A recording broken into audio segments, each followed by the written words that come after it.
shirt sleeves to shirt sleeves in 3 generations. In simple terms, a family goes from nothing to wealth and back to nothing again in just 3 generations. And this isn't theory. Studies show that 70% of wealthy families lose their wealth by the 2nd generation. 90% lose it by the 3rd. So the real question is generational wealth actually possible? Or are most people just doing it wrong? Because at the same time, there are families who stay wealthy for centuries. Not because they got lucky, but because they follow a system. In this video, I'm going to show you how to build generational wealth from zero, using the same principles the world's most successful families rely on. Most people earn money to upgrade their lifestyle. Better car, bigger house, more comfort. And there's nothing wrong with that.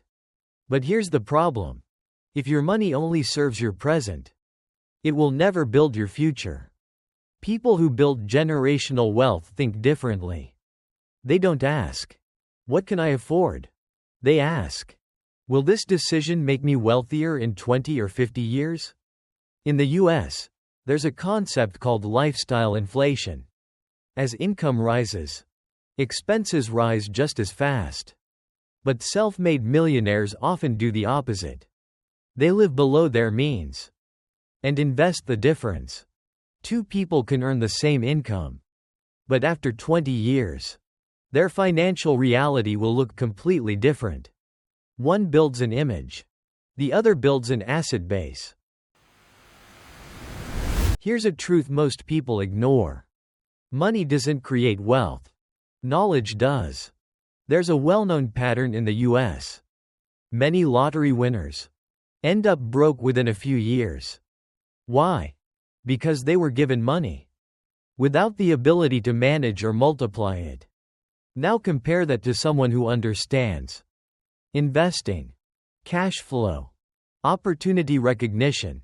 Even if they lose everything, they can rebuild. That's why wealthy families don't just pass down money.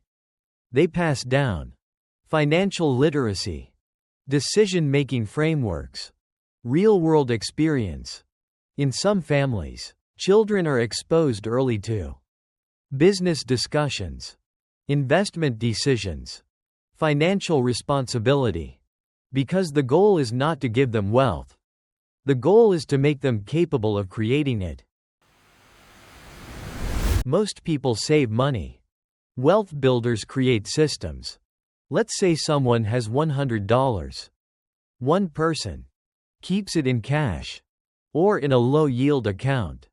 Another person allocates it into real estate, equities, income-generating assets.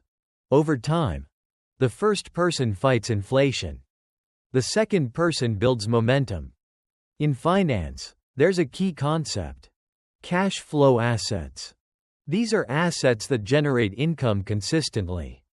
Rental properties, dividend-paying stocks, businesses. People who build generational wealth focus on one thing: not just owning assets, but owning assets that produce income. Because income creates stability, and stability allows growth. Albert Einstein once called compounding the 8th wonder of the world. But here's the catch: most people quit before it starts working. Let's break it down. If you invest $500 per month at an average return of 8 to 10%, after 10 years, right pointing arrow around $90, 20 years, right pointing arrow around $300, 30 years, right pointing arrow over $700. But here's the surprising part: most of the growth happens in the later years. That's the power of compounding. 2 investors. One starts at 25. One starts at 35. Even if the second invests more money, the first often ends up with more wealth. Because time matters more than intensity. Compounding doesn't reward speed. It rewards consistency. This is where many families fail. They transfer wealth, but not responsibility. And that creates dependency.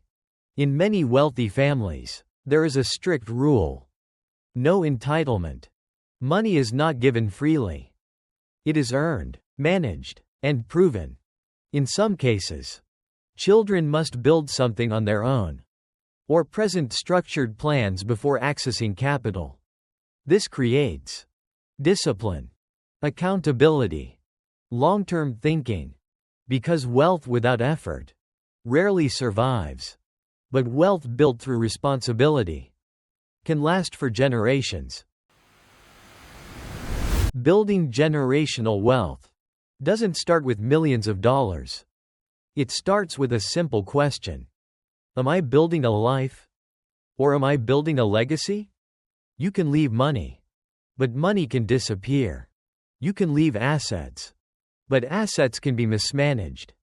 But if you leave behind knowledge, systems, discipline, then you create something far more powerful. Because true wealth is not what you spend today. It's what continues to grow long after you're gone. This is not a sprint. It's a relay. What you build today becomes the starting point for the next generation. If this video gave you a new perspective, share it with someone who's thinking long-term. Stay disciplined, stay intentional, and start building your legacy today.